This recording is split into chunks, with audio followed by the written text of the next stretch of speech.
What are some of the signs that you would look out for if it meant to say that, okay, the employees are actually emotionally healthy or the well-being of employees is kept in check? India is also the only country where the suicides are becoming younger and the suicide rate is going up instead of coming down. What are the consequences for delaying mental health if they don't address it at the right time? Childhood is often seen as a preparation for adulthood, which it is not. Childhood has got to be enjoyed in its innocent fullness.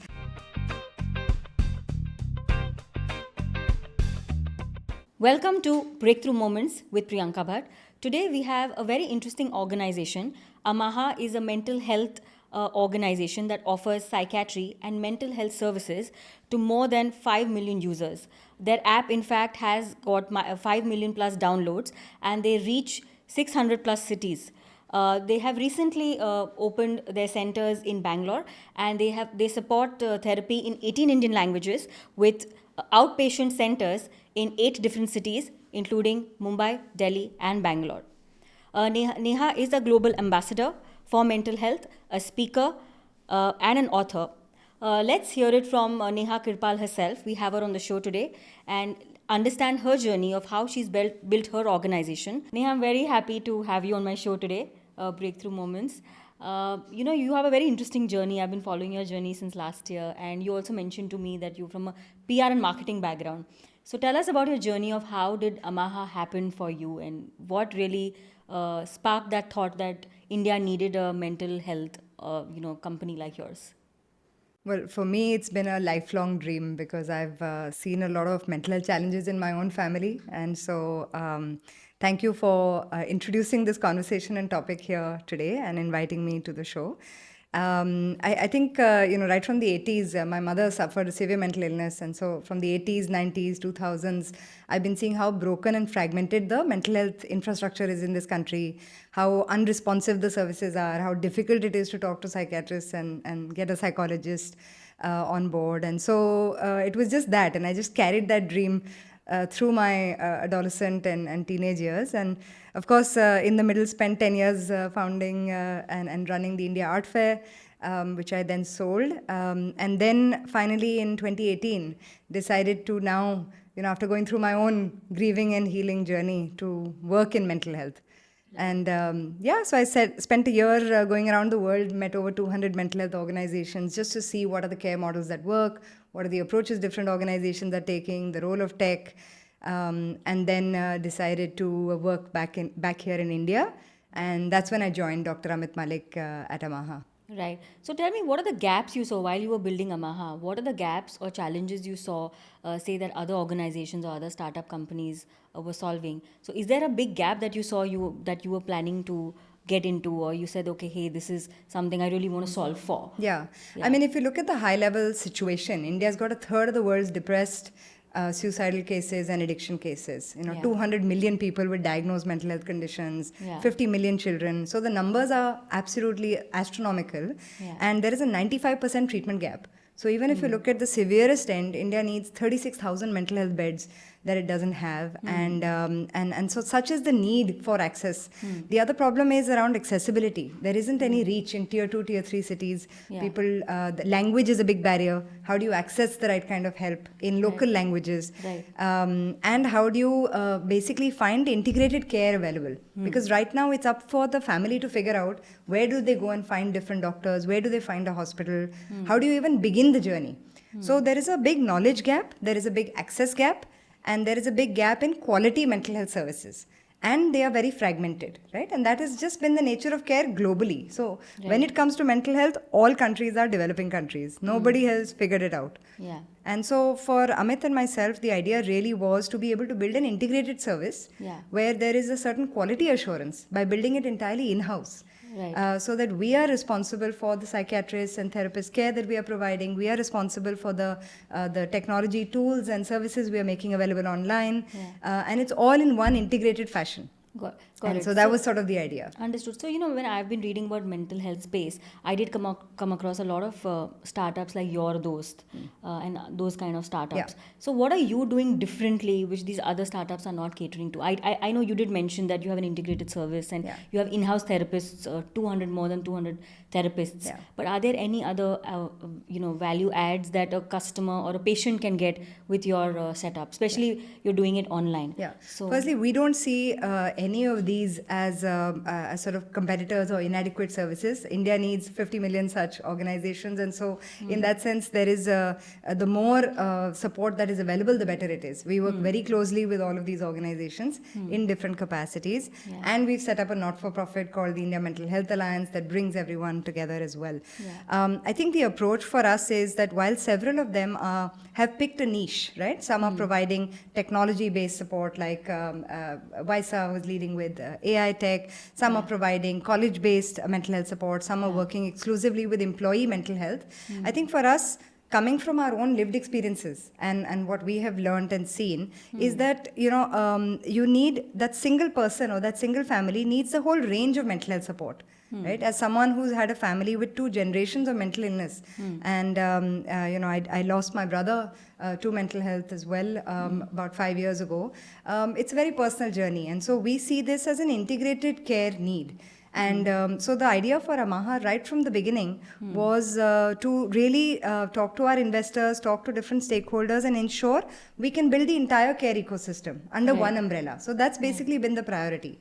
Can we provide the end-to-end care journey under one umbrella? And so right from the online support, we have a lot of self-help diagnostic tools. There's a lot of knowledge products. There's a lot of meditation and self-help, journaling and mood diaries. And so there's about 500 plus tools online. And then we have over a 30-member care team. So you can call up, you can get a free consult just to understand the service, understand who you can meet and who might be the best fit for you. So we offer that as a sort of a coach call. And then you can meet the psychiatrists and the psychologists who work together in an integrated way. And I think it is the need of the hour for India because, as you said, there are so many suicidal cases.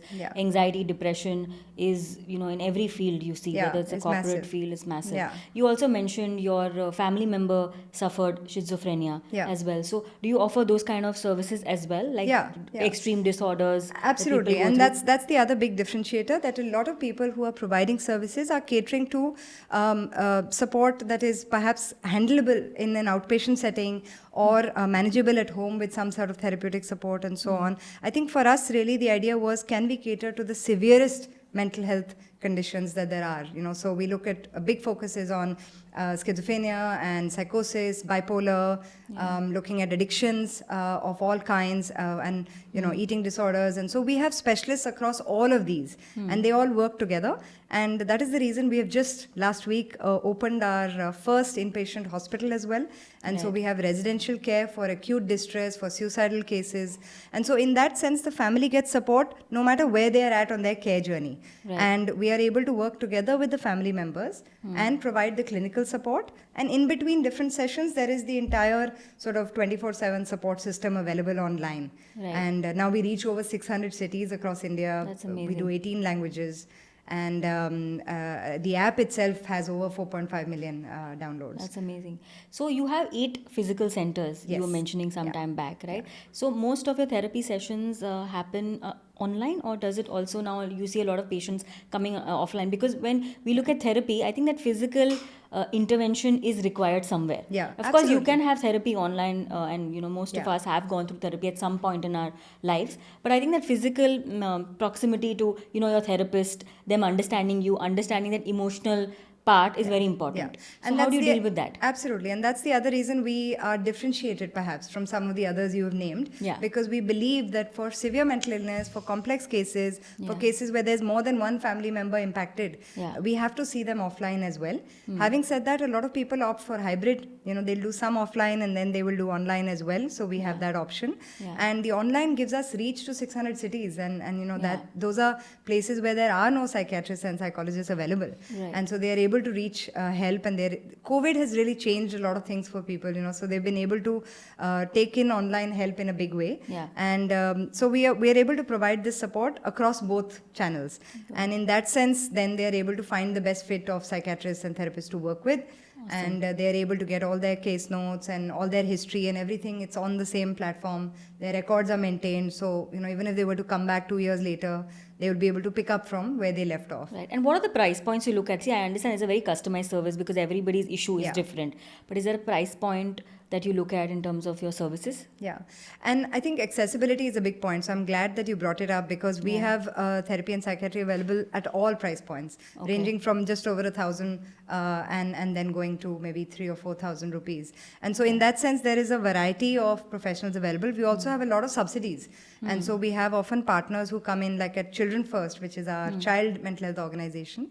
We have a Rainbow Project, and so we have subsidies offered under that for people from a different demographic who may not be able to afford the services. So in that sense, we've been able to create sort of a multi-tiered model, and to make sure that people have access to care. The other big thing is availability. And so in a sense, for us, you can have a same day visit or the next day visit. So getting help, getting the right kind of help, match made for you, but also as soon as possible. Nice. Often people delay mental health, right to the end. And then when they're in a crisis, then they want it immediately. And so in that sense, it really helps that the team is entirely in-house. Our child and adolescent mental health team has over 70 members, and across Delhi and Gurgaon centers, and they are online as well. And Amaha is one center in Bandra, one in Delhi, and then the others are all in Bangalore. Oh, really nice. And tell us a little bit about the Children First organization. What kind of services do you provide, and what kind of children are you treating there? Yeah. So Children First actually started 18 years ago, and by Amit Sen, Shelja Sen, and Dr. Kavita Arora, three amazing doctors who returned back from the NHS and set up this service. And so they have a phenomenal amount of goodwill in the community. They've worked with over 14,000 families and kids across different challenges. So neurodevelopmental, autism, ADHD, OCD, childhood mental health, adverse childhood traumas. So a whole range of mental health conditions they support. And they have a developmental center. And so Amaha then realized that we wanted to provide care across the lifespan. And so for children and adolescents, we wanted to work with them. And so in 21, we acquired and partnered with Children First. And now we all work together. And our services are integrated in a way that 3 generations can find support in the same building. So which state do you think has the highest number of, say, depression, anxiety cases? Have you found some interesting findings from your research that a particular state or a particular city has the highest number of cases, say in terms of depression or suicide or any other such mental disorders? Yeah. I mean, firstly, if you look at the scale of the problem, it's so rampant now in every place, right? And but if you look at the key metros, Delhi, Bombay, and Bangalore, particularly when you look at suicide rates and anxiety and workplace stressors in places like Bangalore and Mumbai. So there's a lot of data available to say where is depression the highest, where are suicide cases the highest. India is also the only country where the suicides are becoming younger and the suicide rate is going up instead of coming down. Right? So it's really sort of a big challenge to take up. We all read about the quota cases and other training institutes. Of late, through Children First, we've also been seeing a big trend about suicidality across schools. And so as young as children as young as 10 and 11 really struggling with the severest sort of challenges. So in that sense, there's a lot of work to be done. And we are growing at a phenomenal pace for that reason. We see over 10,000 new clients every month and across our services. And the demand is just sort of forever present. I think the responsibility on us is really to be able to provide the right clinical care, to be conscious about the outcomes that we are able to help people recover and rehabilitate so that they don't keep relapsing, and to make them as independent as possible, as quickly. And yet at the same time to be able to support families while they're trying to figure out the right care journey also. So it's a balance of all of these things. That's why we looked at it as a mental health partnership. We literally call it that. Our tagline is sort of your mental health partner. Because these are often lifelong journeys. And in a way, we are expecting people to trust us at a time when they can't even trust themselves necessarily. Absolutely. So it's a big commitment that we have and to you get a very uphold. non-biased sort of an opinion when you're talking to your therapist, right? Yeah. As opposed to talking to a friend or somebody from the family itself. Yeah. Where they're able to give you a very non-biased and a guided opinion in terms of how you handle a particular situation. Yeah. So I think it's phenomenal work that you all are doing. It's not just an opinion. I think the idea of therapy is really to help you find your own answers and reflect. And so in a sense, the idea is for us to be able to give the right guidance, to be able to create the steer and the safe space for people to process their own journey. A lot of people have adverse childhood traumas, they carry grief, they may have had sexual abuse, they may have had marital challenges, they may have had an abortion or miscarriage. I mean, women's mental health is such a massive issue, everything from menstruation to menopause. These are all challenges that we deal with. And as a society, we tend to invisibilize mental health challenges. We make it about just our resilience and our willpower to get over things, and we just normalize often when things are really bad. And so people actually spend 4 to 6 years before they come for their first mental health appointment after they've developed a problem. So imagine you break a leg and 4 years later you're trying to see an orthopedic, and so that's the challenge. So there's a lot of stigma and lack of awareness, but the young people are changing that. So young in fact, that was my next question. That there is so much of stigma, regulation, awareness is a key. I mean, awareness to a certain extent is creeping in now in our society, you could say. But how do you deal with that entire stigma? Because people are not so forthcoming when it comes to discussing their personal issues, especially if there are very extreme cases. So how do you deal with stigma related issues, and what is the hardest for you to overcome as an entrepreneur? So when it comes to extreme cases, actually often there is no choice. You have to address it. And so in a sense today, I think stigma is, we say there's a lot of stigma and denial at a mass level. But actually there are thousands of people seeking mental health care across the country all the time. And so in a sense, the services are not in place for the amount of demand there is. And this is something we have been talking to our investors as well right from the beginning. That the services, if you have good clinical services, if they are accessible and you are able to communicate well to people, there is a massive demand that is already there. So for us also as an organization, our thesis is not to try and break stigma and try and get people to come into a service. Our thesis is that there are already people willing and wanting to get care. We just need to provide quality care to them and be available to them in the way that they sort of need it. Having said that, a lot of these Bollywood celebrities and others who have come forward with their own mental health challenges, Deepika's done some phenomenal advocacy work in this, and so many others also who have spoken. It really makes a difference because it normalizes it makes it okay, it creates a sense of endorsement. Amir Khan's daughter, in fact, Ira, who runs the Agatsu Center in Bandra, is doing phenomenal work and openly sharing about her own sort of challenges with mental health. So all these things make a big difference in removing the stigma. A lot of corporates are providing mental health support now. Absolutely. Schools, now colleges have to have a mental health counselor in the support system for students.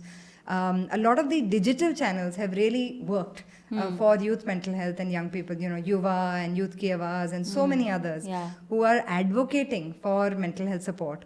And young people are reaching out. And so it's actually them who are creating a degree of openness, really inviting the conversation. So we have a lot of children telling their parents. You feel it's getting more normalized. More normalized, It's our generation and older that is perhaps the problem. But young people today, I mean, they are very self-aware. They understand mental health challenges. They have a vocabulary for it in a way that older generations may not have.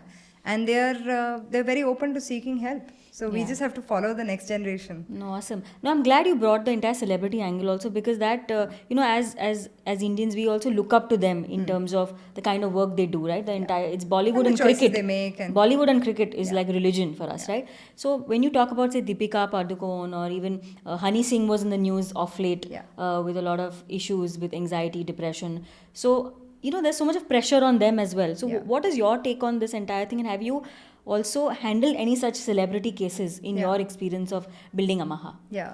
We work with some of the celebrities, and we see constantly this struggle between remaining anonymous and not necessarily talking about it, but at the same time being willing to do the self-work. Some of them now have gone public because they see the benefits of it. What and sort of they want to celebrities share. have you worked with, if you can give us an instance? No, I mean it's not right to sort of talk about them on a show, but I think just to say that for us, what is important is to be able to support people wherever they might be in their journey, and also the key thing is that as they benefit from it, they want to be ambassadors and talk about it with other people.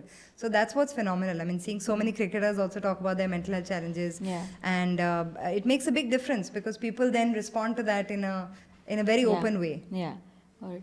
I also recently read about your partnership with Archish Yes. Fertility. Yeah. And I think that was a very interesting intersection of physical and emotional healthcare. Yeah. So can you tell us a little bit in terms of how this collaboration came along and what did it really teach you? Yeah.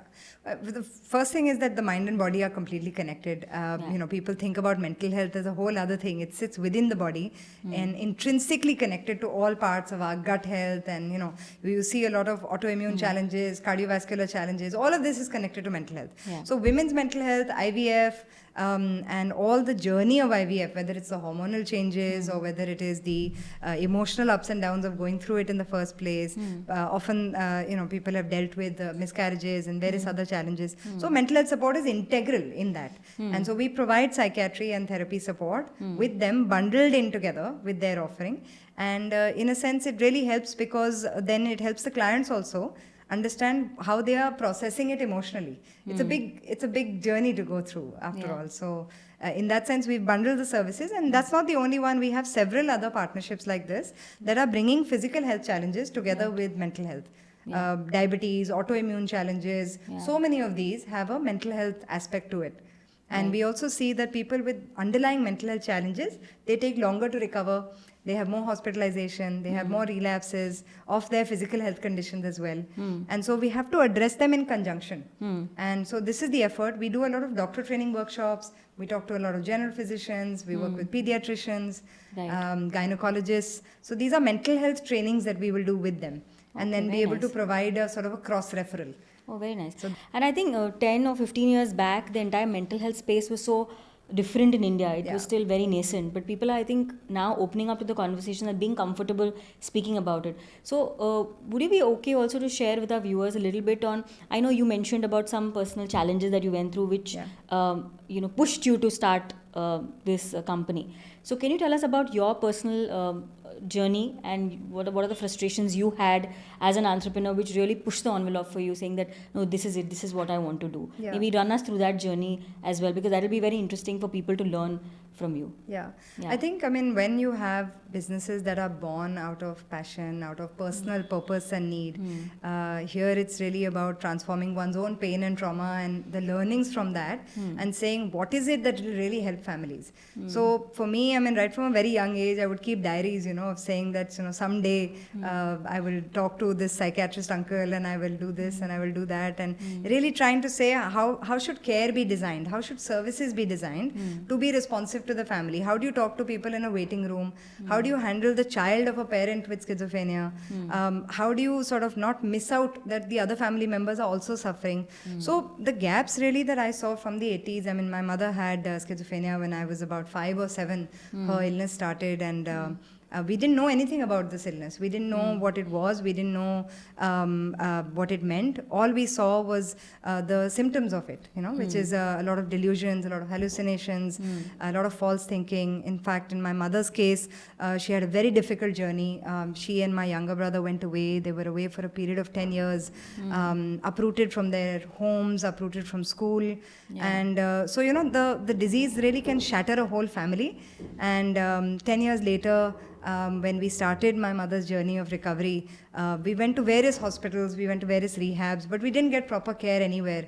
It took us many years. And today she's doing so well. She's an active grandparent in my daughter's life.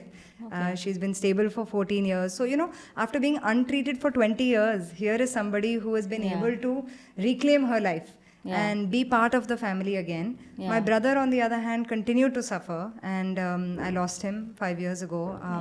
And in that sense, when you lose a younger sibling to mental health challenges that have been lifelong, you really see the pain of it. So for me, I think the biggest problems are, we don't have the right kind of approach to care.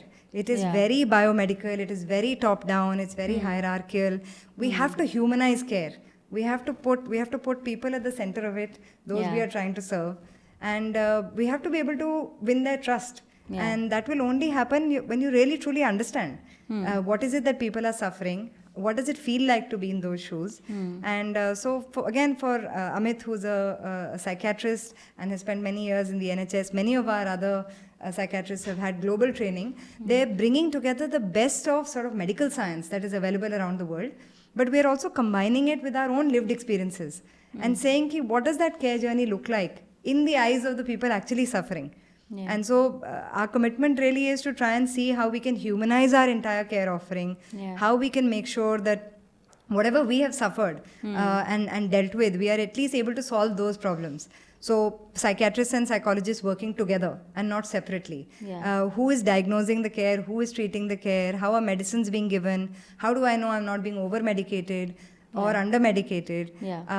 How do I know whether my family can get the support? If there is one person with an addiction in the family, then somebody else also, the caregivers are also equally affected. So how do we ensure that the whole family is supported and carried along? The children often suffer. They get the collateral damage, and they are invisibly suffering. Like we did, me and my younger brother. And so how do you empower the whole family to get care in time? Because we know that 50% of the mental health challenges can be diagnosed before the age of 18. And so if we could just get help early on, and we recognize that there is a genetic load for a lot of conditions, so there is a risk of carrying that forward as well. And childhood is often seen as a preparation for adulthood, which it is not. Childhood has got to be enjoyed in its innocent fullness. But often we have all these traumas. And then they don't just go away. And then you just carry it and along. And then you just carry it your whole life, and you just play out those patterns, And we say, especially among startup founders and entrepreneurs, you will see, we bank on resilience. I mean, this is technically my 4th startup. I ran a PR and marketing communications company, and then the India Art Fair, and started a mental health consulting firm called Librum in the UK, and Amaha, and we have Children First, and now we have something called the India Mental Health Alliance. So, but in all of this journey, I find that serial entrepreneurs are really, coming from often massive trauma journeys, and sometimes it's unprocessed, sometimes it's not really grieved and lived through as much. And so there's always a need to stop and stock take. ADHD and adult ADHD has become a big factor. And again, it's a big trend among startup founders, you will see. So challenges around addiction, depression, sleep irregularity is a big problem. So especially for the startup world and organizations that are on the fast track, or entrepreneurs like me who may be restless to try and make a difference, it's really important to take a pause every now and then, make sure you take care of yourself.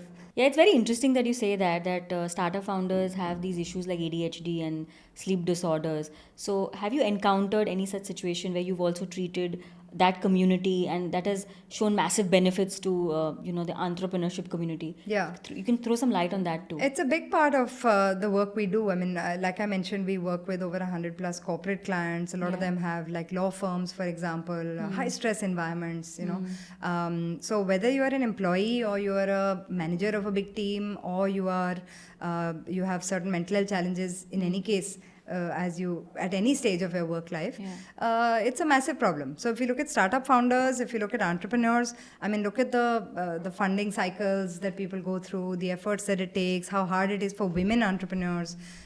We all know the statistics on how much harder it is for women to raise money than for men. And so with all of these living realities, we have to recognize also that COVID has come and gone, and it's really sort of broken the backs of many businesses and individuals. We've seen the divorce rates go up, the domestic abuse rates go up. So all of this is happening. Now, a startup founder's life is not separate from this, right? It's we are all dealing with it. And in that sense, you're seeing a lot of anxiety, sleep issues. There's a lot of chemical dependence, drug and alcohol, various other things.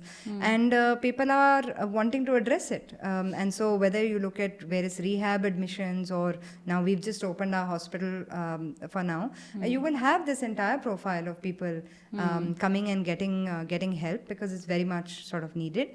Adult ADHD we're seeing as a big factor as well now, along with eating disorders and addictions, as I mentioned. So these are all challenges that are there in this community, and a lot of the investors are very aware of it. Our investors, certainly, Lightbox and Fireside Ventures, they have big portfolio of companies, and so we work with a lot of the startup founders and provide the support that we can. Right. Now that you talk about investors, I was very intrigued to ask you this question: that how do you really pitch mental health to an investor, where you're trying to show both the impact as well as the business opportunity to them, because it's a space that is again fairly unorganized, right? There are not organized chains as such in India, especially. So how do you really pitch that to an investor? I know Fireside Ventures, you've raised recently 50 crore in funding sometime last year. So run us through that. So we had Lightbox before that, and before that we had a bunch of angels and a lot of sort of dear friends who came together and to support this mission. But I think the idea really is that when we started to look at this sort of fundraise in 2019, for us it was quite a hard journey, because we were also very particular about who we will work with. We wanted investors who will understand that this is a long game. It will take time to do, but it is something that is so substantial and meaningful, not just from an impact perspective, but also from a business perspective. As long as we are focused on working with quality and not being in a hurry.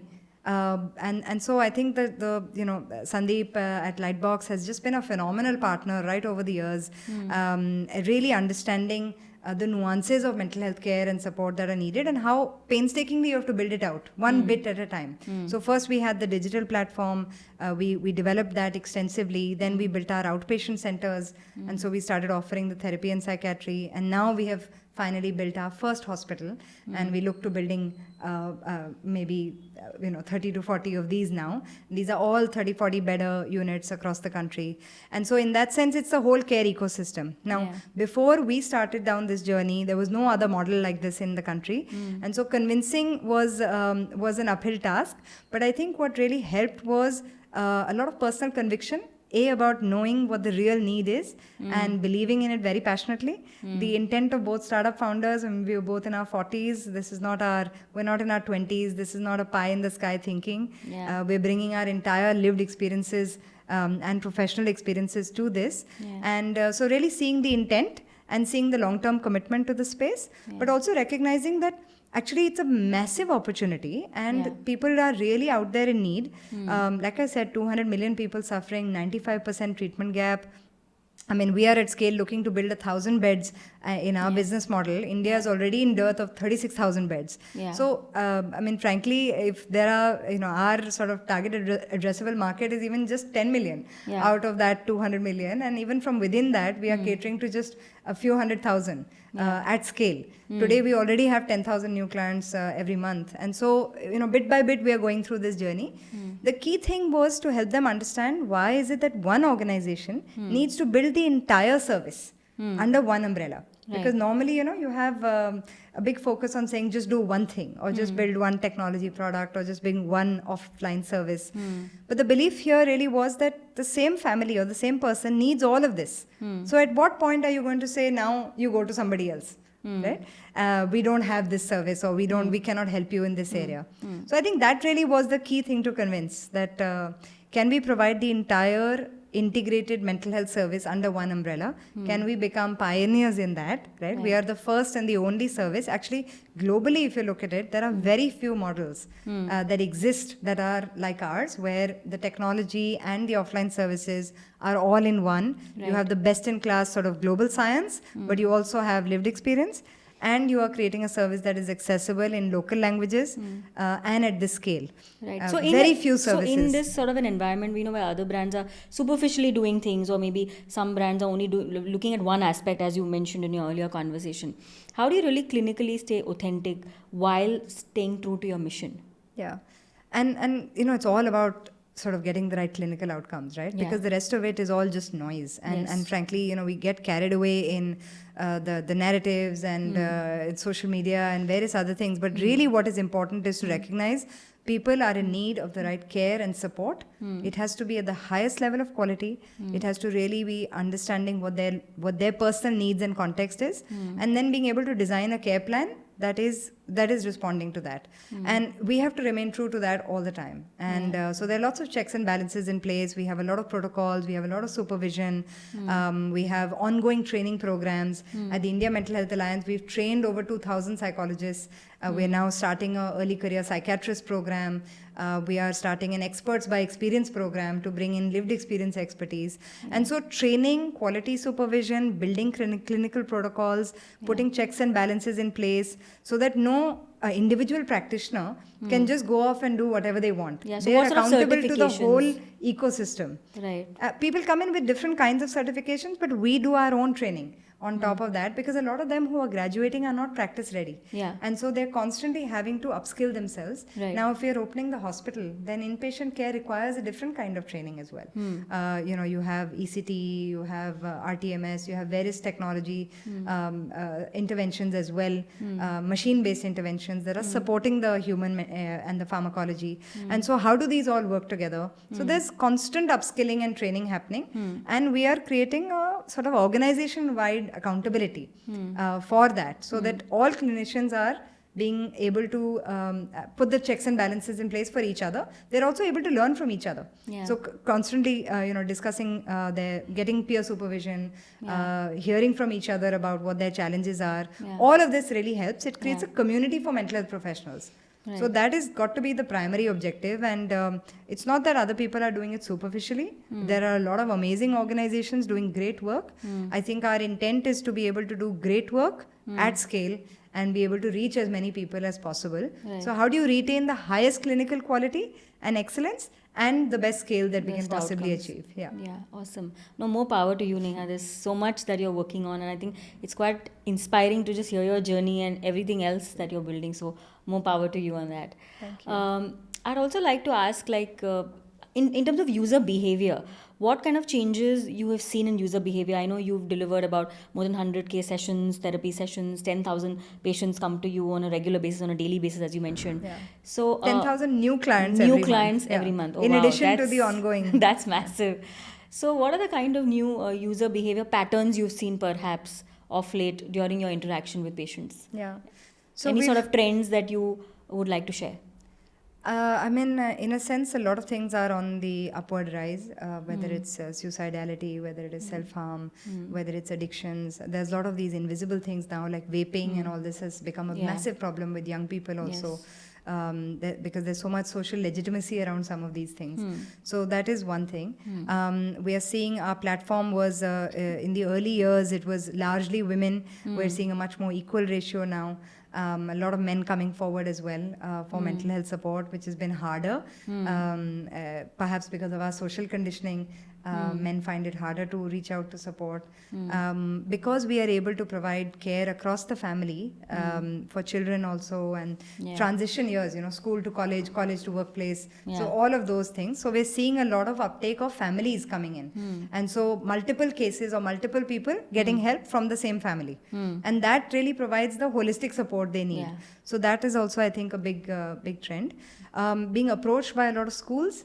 And so today we work with 100 plus schools in providing sort of various kinds of teacher training programs, parenting programs. Are you working in metros with these schools or in in metros, smaller cities? Yeah, in metros. We're working with Delhi government. We're working with even organizations that are orphanages and sort of municipal schools in some cases, but largely working across metros with schools. And what are some of the also private with schools colleges you've worked So with? we work with IIMs, we work with the National Law College, we work with Ashoka, we work with the Shriram schools, lots of schools across Delhi, Bombay, Bangalore especially.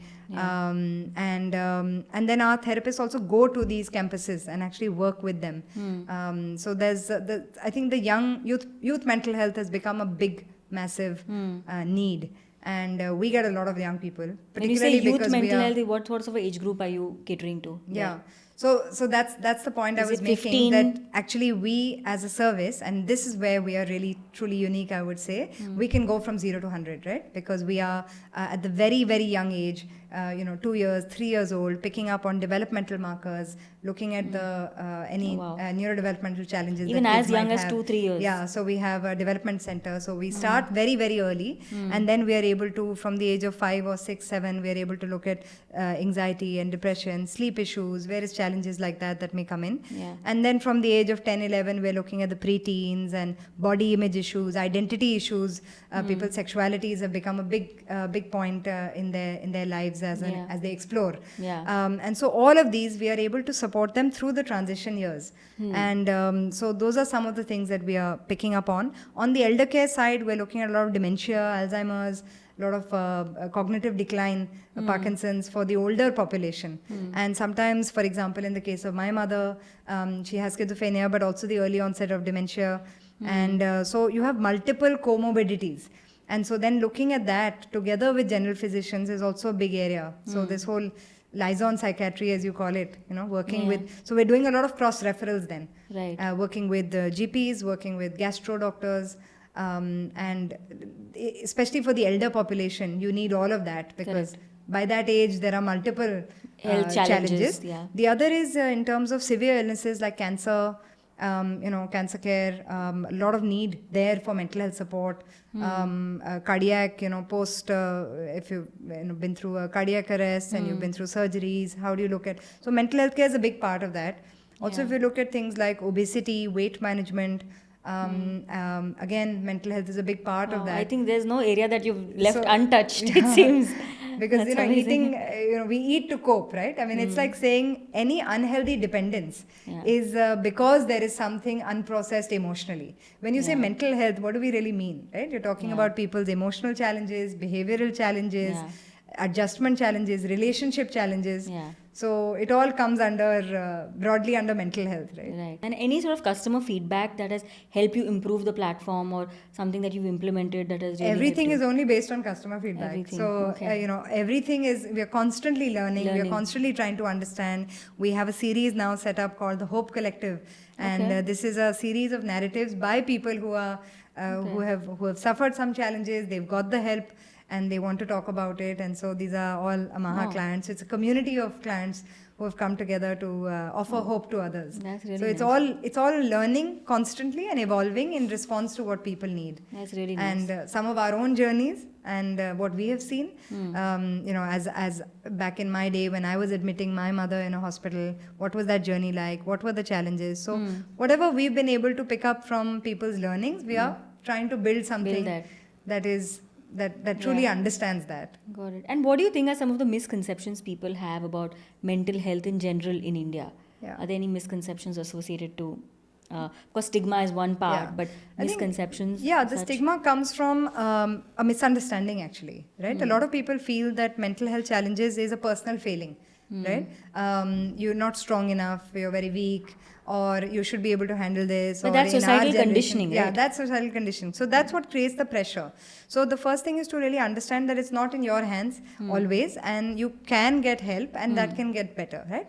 Ideally to get help within family, within friends first, but if you need professional care, then not to postpone it. So that's the second thing. People tend to postpone a lot of it. People tend to postpone medication.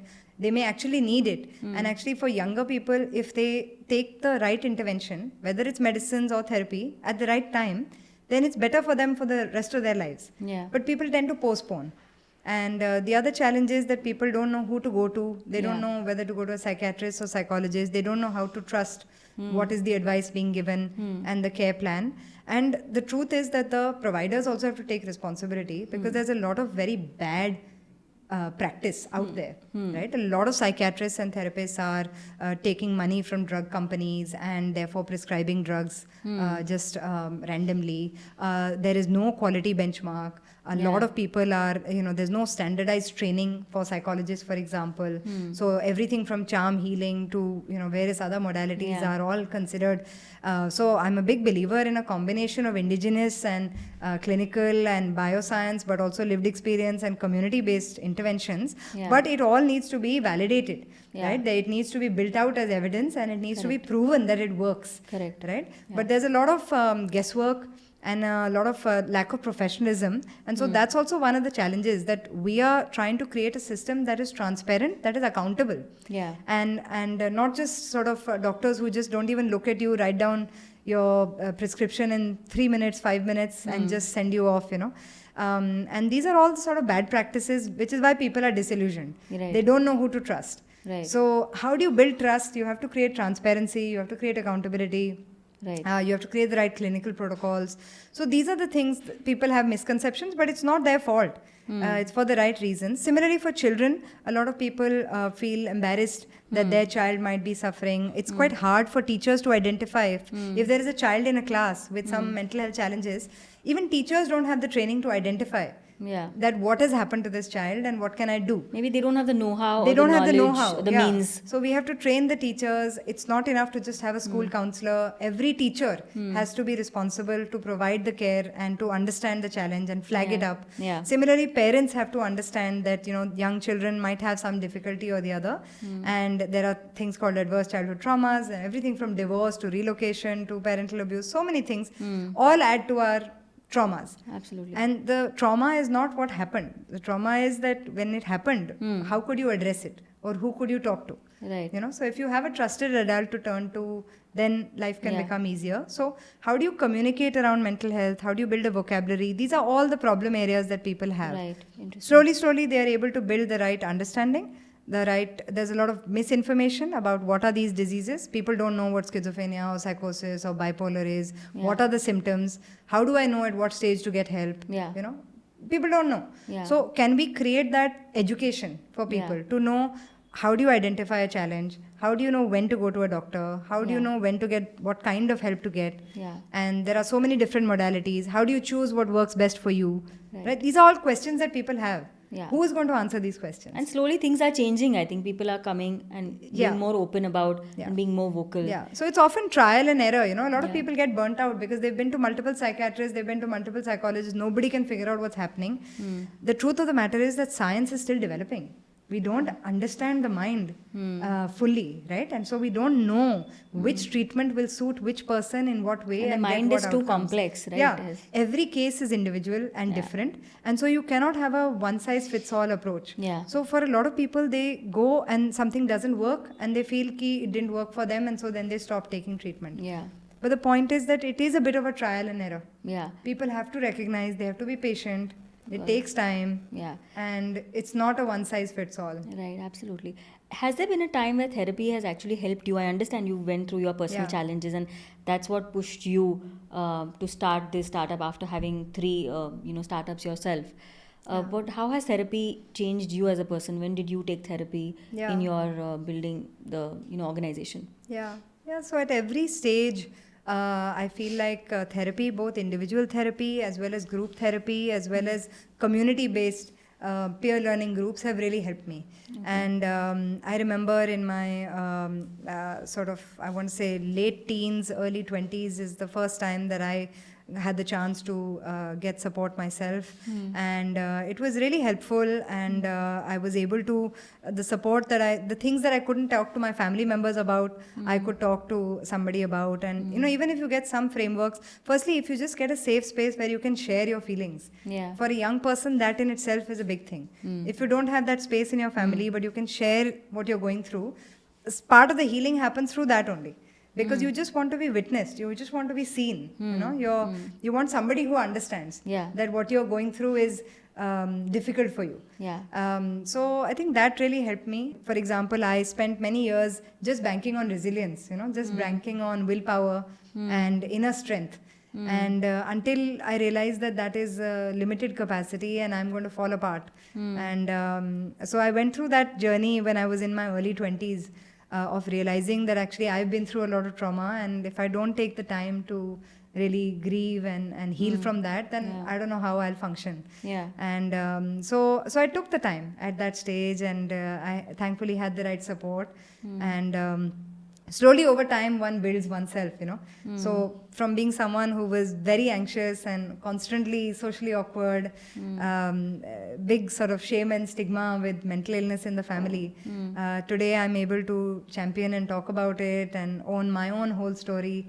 We're just putting a book together now, which we're launching at the end of the year in September, actually. And it's a book on 10 women and their mental health journeys in the course of their life, and how they built their life. People like me who have survived and are now trying to build a life of purpose, So these are all things that one learns along the way. But your own healing, your own process of going through that self-acceptance and self-love and just giving yourself the time you need is really important. And that can be done at any stage. I mean, whenever you're ready, that's the right time. 99% of the people never get to the start line. And that's the problem. Right? If you can just accept and surrender to that and get to the start line, I feel like every startup founder, every school principal, every child in the school, every employee in a corporation will be better off. Yeah, I think those are such golden words, right? We got to get to the start line. It's never too late. Every day is the first day of the rest of our lives, and we are always worth it. And so, it's just important to, at some point, stop trying to respond to the world and fit in, and start trying to sort of build one's own inner self and inner world. And then what you build from that actually really lasts, and it can do really well. No, I love your self-belief and labor conviction. of love. So yeah, absolutely. I love your, I think approach towards life and just your self-belief, conviction, and just believing in yourself. I think it's come the hard way. Yeah, but I like to say that those of us who've had the blessing of trauma have no choice. We have to be able to go through this journey of breaking down and then rebuilding ourselves. And I've done that. So many other people have done that. But those who don't, on the outside, they may have a stable life, everything's fine and all of that. For them, the challenges are, they go unnoticed sometimes. And it's much harder then to get help. So I think it's really about recognizing that actually I am struggling and I could do better. And acknowledging it and also. acknowledging that. And you can see the signs. You can see it in your relationships. You can see if you're not eating properly, not sleeping properly, not having a sense of purpose and drive. I mean, humanity at its fullest within us is alive and vibrant, So if you're feeling disconnected from that, then you know that there is a something that is wrong. And then to be able to get help is the key thing. Yeah, no, amazing. You're so inspiring, Neha. No, thank you for that valuable insight. Neha, you've spoken about so many various things, and I think for me, you're really a superwoman, to be honest. So tell me, how do you stay, what is a self-practice ritual that you adopt on a daily basis? Because from everything you've told me, there's so much that you're building. You're looking at community development, you're looking at training, you're looking at, having your own hospital now. You mentioned about your centers, 8 centers, some phenomenal work that you've done, 10,000 new patients every day. And I think that's massive. How do you stay calm? What do you do? What is your self-help or self-ritual, you could say, that you look at on a daily basis? Breathe, I think. You breathe. I remember over my early years, as one is processing trauma but constantly on a treadmill, you tend to breathe very shallow and tend to, body is sort of in red alert mode. And oftentimes, in high pressure environments also, that is the case, right? The pace of our life these days also is such. So I think just very consciously, intentionally doing something as simple as focusing on deep breaths, and whenever things get a bit intense, to step back from it a little bit. I like to say it's about zooming out and taking a helicopter view of one's life. So to be able to see all the moving parts. And so at any stage then, if one area of life gets very intense, then how do you zoom out and just say, look at everything that's going on, be kind to yourself. You're doing the best you can. So I think self-validation is very important, and recognizing that we all need that. But also it gives you perspective. Yeah. And so trying to bring in perspective to me would be like doing a check every 3 days. This is the formula I've arrived at. Every 3 days, I want to feel like I'm relatively in balance across Right. different areas of my life, whether it's as a Wow. mother, whether it's as a entrepreneur or as a friend, Yeah. or as someone just part of the community. Because every day sometimes is not possible. Yeah. You'll be busier at work some days. Some days you'll have a personal crisis, but. So to me, that has sort of worked, is to create these sort of hacks and say, okay, if in a 3 day cycle I can feel relatively that I've done a good job on various fronts, and I'm also feeling sort of energized and positive, then I think it's okay.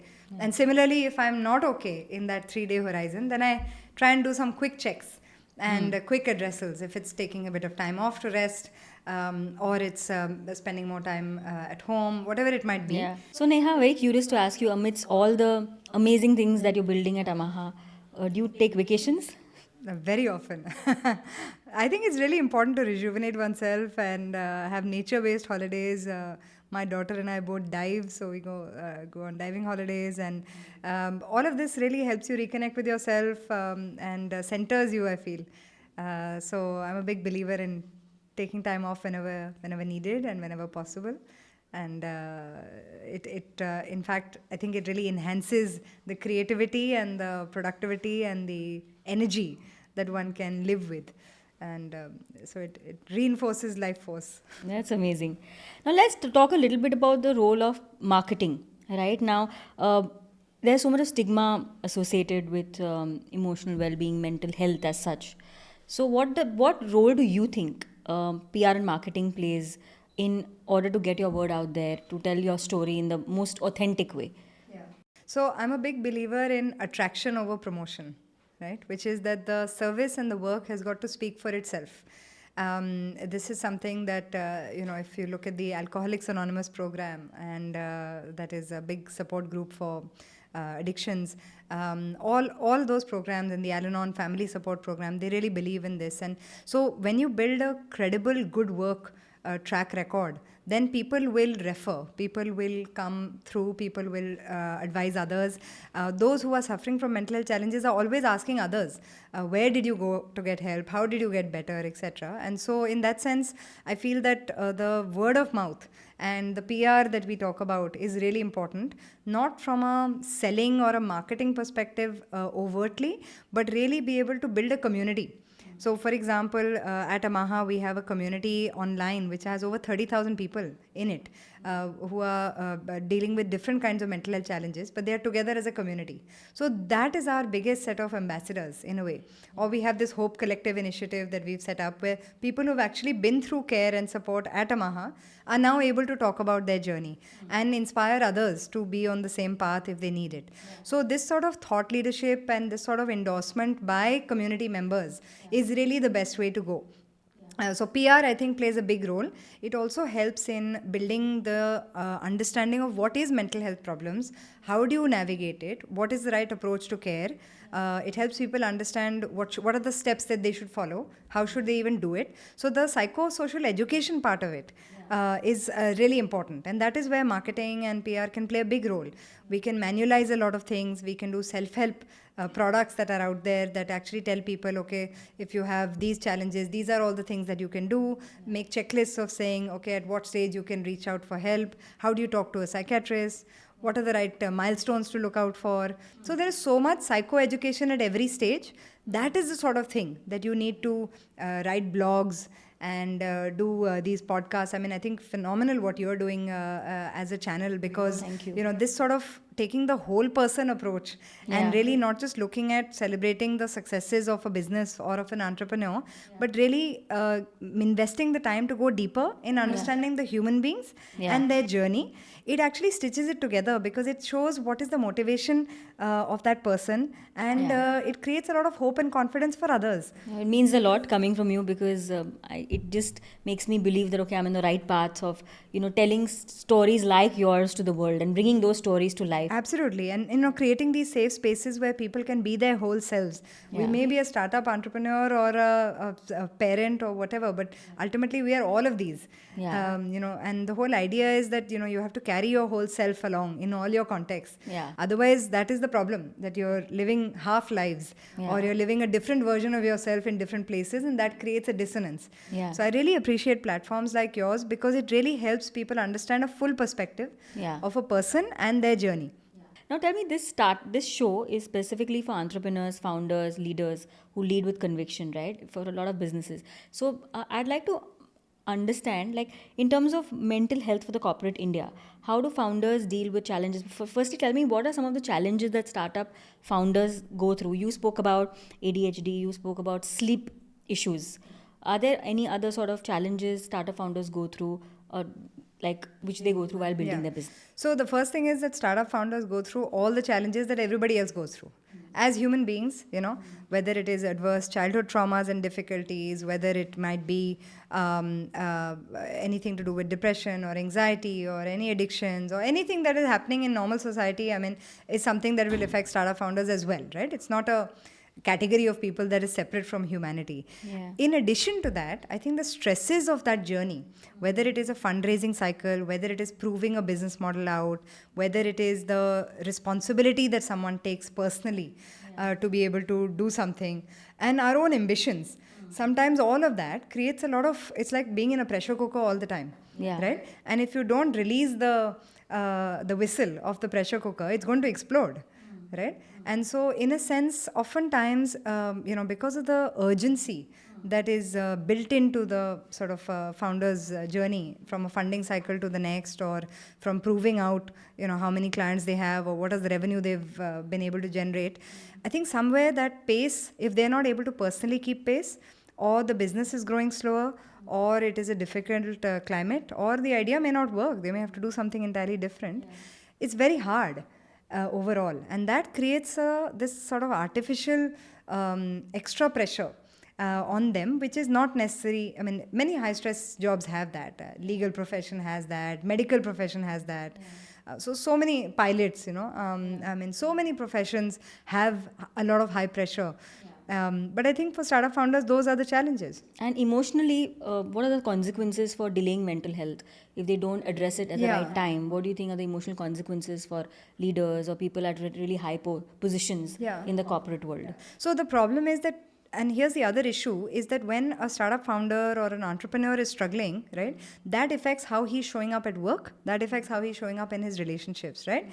And someone who is not feeling their healed whole self is going to be toxic and negative for others as well, right, to a certain extent. And so we have to recognize often that in workplaces, when you have managers who are frustrated, somebody shouting at you all the time, you have leaders who are, instead of inspiring their people, they are constantly sort of in a way offloading on them, right? Often those are the challenges, and so it becomes the organization's culture, and it becomes something that other managers also adopt, and it becomes the way hundreds of people get affected then. So the responsibility is even greater. If you are an entrepreneur, if you run a team, if you manage a lot of people, you have even greater responsibility to take care of your own mental health, because it affects you, your family, but also your colleagues and your clients and everything you're doing. And because of the urgency, people often postpone it, they don't get help in time. And then we see severe consequences. We see massive addiction challenges, we see breakdowns, we're seeing suicidality, we're seeing just severe anxiety and depression.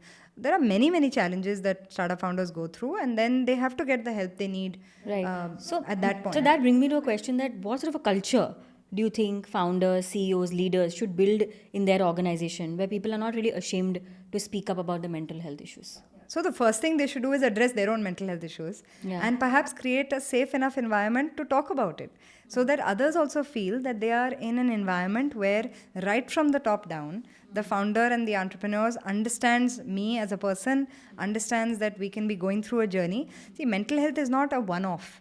It's not episodic. Mental health belongs to everybody. Mental illness is a 1 in 4 problem, right? So if every fourth person has a mental illness in the course of their life, that means it's in all our families and it's in every team, right? So at some point or the other, we will all be in that segment. Right. And so the idea is that for entrepreneurs to recognize that and think of it not as a one-off, that, COVID happened, so everybody decided to do therapy support, and now COVID is finished, so everybody's withdrawn funding from that. So how do we make sure that we have a continuous ongoing commitment to mental health? It means we're making sure work hours are regulated, making sure that we're dealing with burnout, making sure we're not putting additional pressure, ensuring that targets are realistic, pushing people but in a positive, nurturing way, perhaps, and not so much in a toxic shaming way, right? So how do you make sure that you are able to build productivity but not at the cost of the person? And I think that sort of human-centric approach is really important for founders to adopt. It's also about investors, and how whether it's the PE funds or the investors, how they are talking to their portfolio companies and founders, how interested they are about mental health of their founders and the organizations. That also makes a big difference. And ultimately, I mean, it's all about setting realistic targets and knowing what to cut back. Often we feel we can do many things, and we in our journey have cut back on a lot of things, and realize that you can't do everything at the same time and you can't do it all. So it's that right balance between not spreading yourself too thin, but yet being involved in every aspect of what you're building out. And how do you carry everybody along? Yeah. Because there is that famous African proverb that if you want to go fast, then you go alone, but if you want to go far, then you go together. Yeah.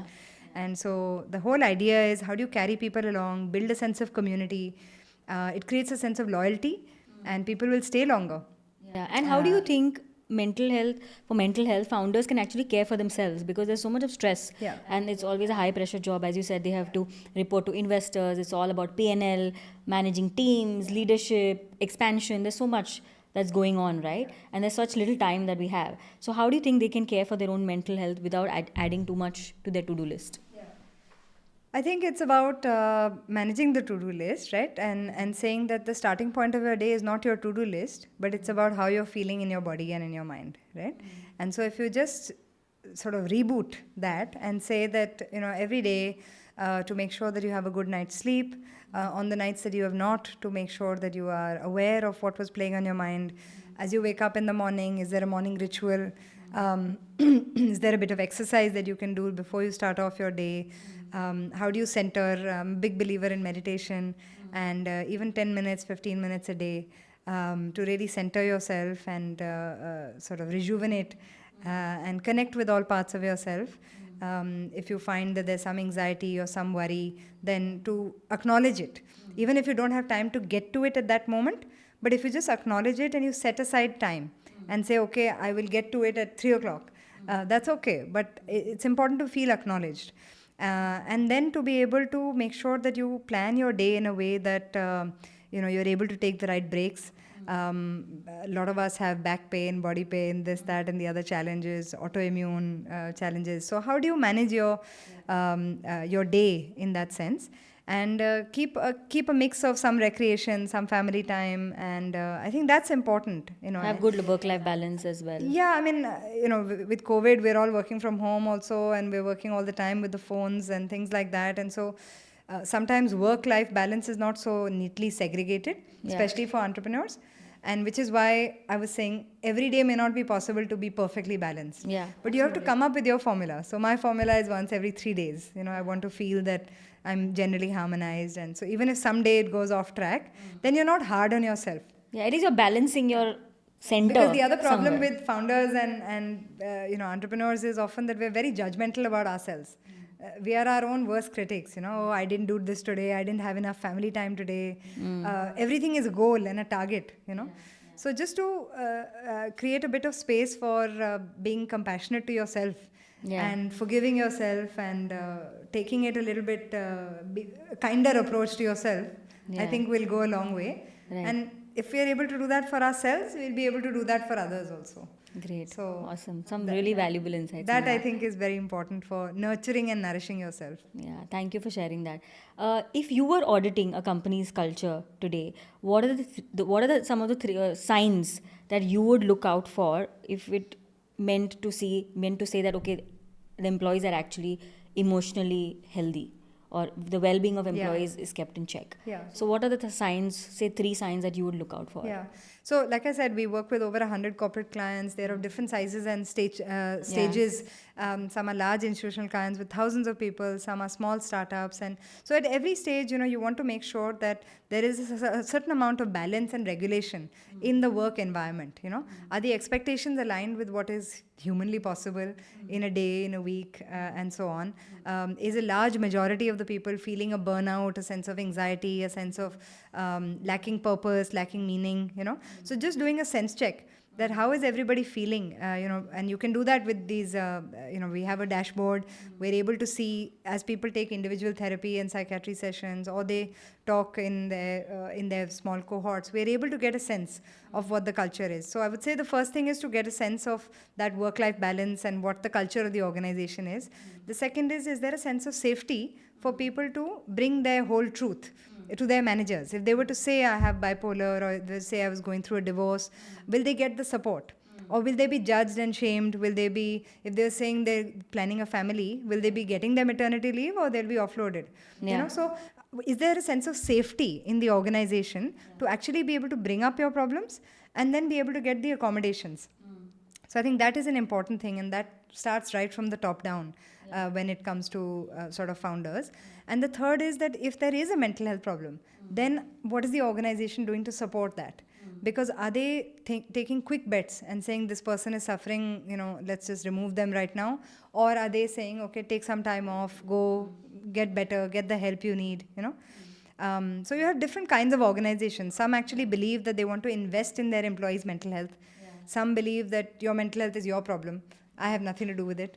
And, take time off and get better and fix yourself and then come back.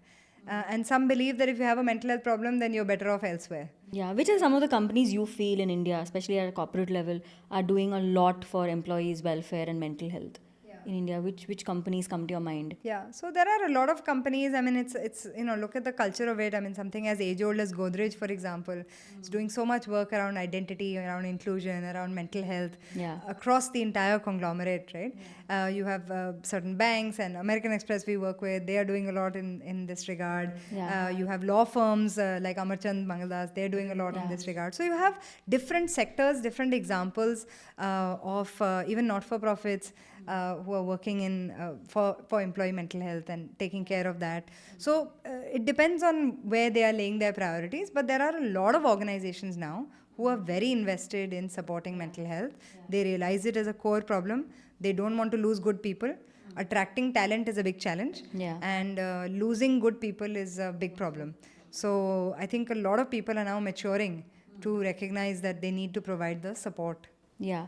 And where do you think the line is in terms of pushing people to perform their best, in terms of encouraging productivity and pushing people into actual burnout? So where is that line, and do you think that is often crossed under the guise of, being ambitious? Because there's always this fine line that you're trying to push people to do their best and perform the best. So what's your take on that? See, the first thing to recognize is that it's also people pushing themselves. Right? And organizations pushing people, sometimes it's the culture. And the balance is if it is collaboratively done. Right? So if the person who is at the receiving end and the other one who's setting the expectation, if they're collaboratively agreeing on targets and on plans and things like that, and it's not a top-down imposition. So that is one, right? If it becomes a culture-wide norm that nobody ever goes on holiday, we're working long, crazy hours, you're on till 12 o'clock at night, you can be on call on the weekends, etc., then it's different, right? The whole organization culture then expects that of you. So how do you make sure that you already put into place protocols and systems that are supportive of people's mental health? And if you're making any exceptions to that it is done collaboratively. So you're factoring in what is happening in the person's life. Maybe they have a little child at home, right? So collaboratively, if you're setting those boundaries, it's better. For a lot of employees, they are very ambitious, and so they don't want to say no. We have to be a culture that is okay to say no. We have to believe in ourselves enough and be secure enough to say, this is not acceptable to me. Right? I find this environment toxic, or I find this work pressure too much, or it is not keeping my needs in mind. We have to be able to be a culture that is okay to say no, and okay to draw a boundary and focus on self-care. Right. So that's sort of the idea. So when you talk about corporates, do you think they're using therapy just to fix deeper workplace issues in the name of, say, leadership or, say, culture or even policies? Or is it that you feel that genuine work is being done?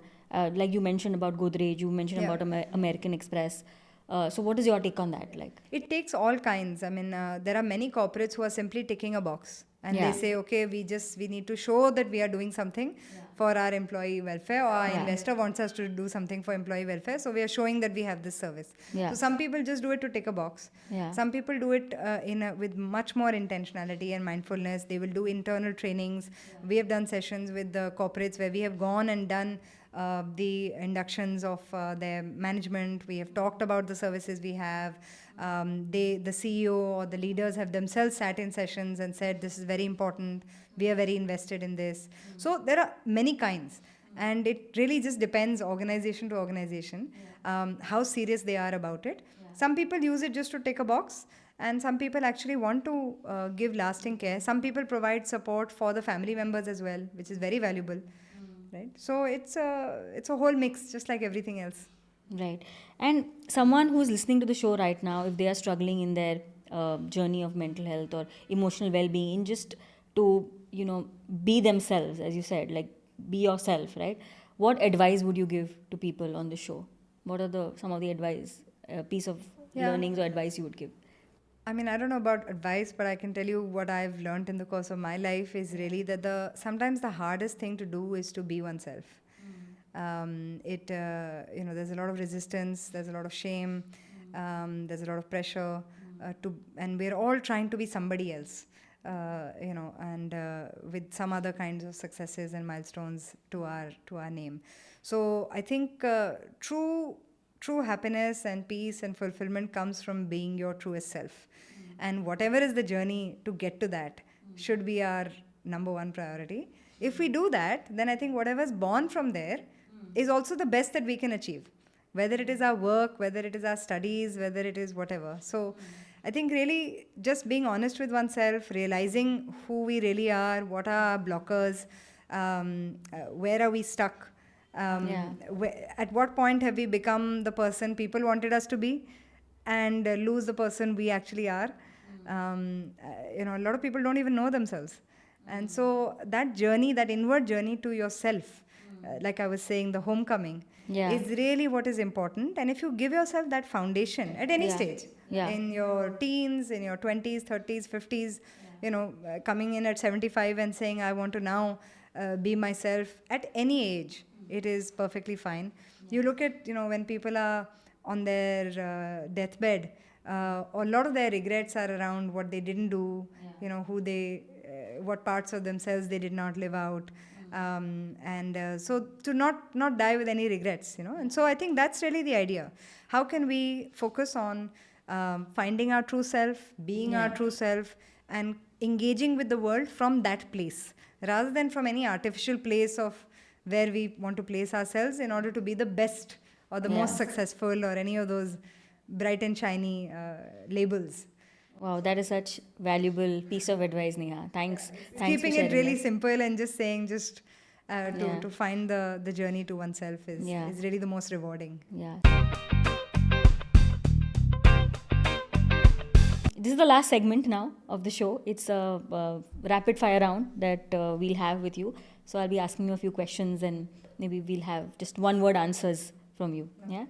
So where I have a word, I'll give you a word. Yeah, wherever you have a word. Okay, tell me, what's a piece of wellness advice you secretly think is total nonsense?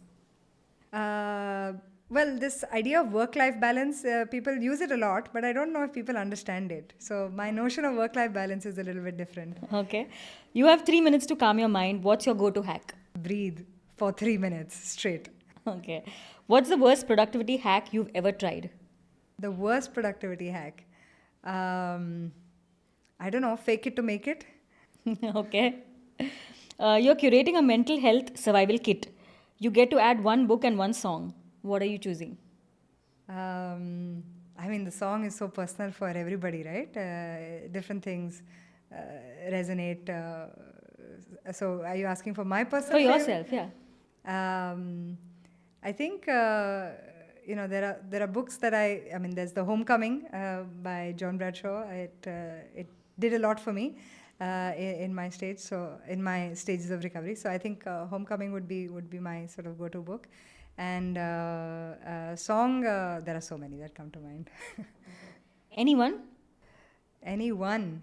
I think I'm back from my school days. There were a lot of sort of patriotic songs that I used to listen to that gave me a lot of this sense of inner courage, and so I think that genre I think would be Patriotism genre. Yeah, would be what gives me a sense of courage and a sense of faith, and also a sense of belief in something larger than myself. Okay. What's a quote from a movie or a book that lives rent-free in your head during tough times? It could be a quote from a book or even a movie. A quote, I mean, I can't remember a single quote right now, but I think, poets like Maya Angelou and Brené Brown and so many others have so many inspiring things to say. I religiously follow everything that Gabor Mate says. So, for instance, one thing he says is that no two siblings ever have the same set of parents. And it's so true, right? Because siblings have different growing up experiences. And so things like that, yeah, I would say. Okay, interesting. If there's a therapy, if therapy was free for just one fictional character, who do you think needed it the most? Any fictional character? Every fictional character. Okay. If an alternate universe where emotions are currencies, what emotion would make you rich and which one would bankrupt you? Vulnerability would make you richer than anything else. Okay. And just this notion of, I suppose, resilience or strength when it's not really coming from the inside. Yeah. I think a fake sense of posturing strength is what would really sort of bankrupt you. Interesting. If you had to design a mental health law for the metaverse, what would it say?